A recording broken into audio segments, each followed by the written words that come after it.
Qədim insan məskənlərinin ortaq tədqiqi və təbliği ilə bağlı vahid platformanın təsis edilməsi məsələsi nəzərdən keçirilməlidir. Bunu Mədəniyyət Naziri Adil Kərimli qədim insan məskənlərinin mühafizəsi, təhdidlər və müasir yanaşmalar mövzusunda keçirilən beynəlxalq elmi praktik konfransda deyib. Onun sözlərinə görə bu sahədə çox səviyyəli beynəlxalq mübadilə proqramları yalnız dövlətlər arası və beynəlxalq təşkilatlar çərçivəsində olmamalıdır.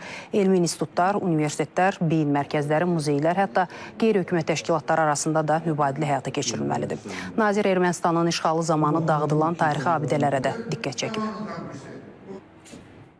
Hərbi təcavüz və torpaqların bir hissəsinin uzun müddət işğalda olması və xüsusilə də 30 illik Ermənistanın Azərbaycan timsalında Ermənistan tərəfindən 30 illik işğal dövründə qalmış bir dövlət olaraq biz bu acı həqiqətdə öz təcrübəmizi yaşamışıq. İşğalçı qüvvələr tərəfindən tarixi abidələr dağıdılmış, xalqımıza məxsus zəngin və qədim eksponatlar talanmaqla yanaşı dünyanın ən qədim insan məskənlərindən olan Azıq mağarasında qanunsuz arxeoloji ekspedisiyaların aparılması da müşahidə edilmişdir.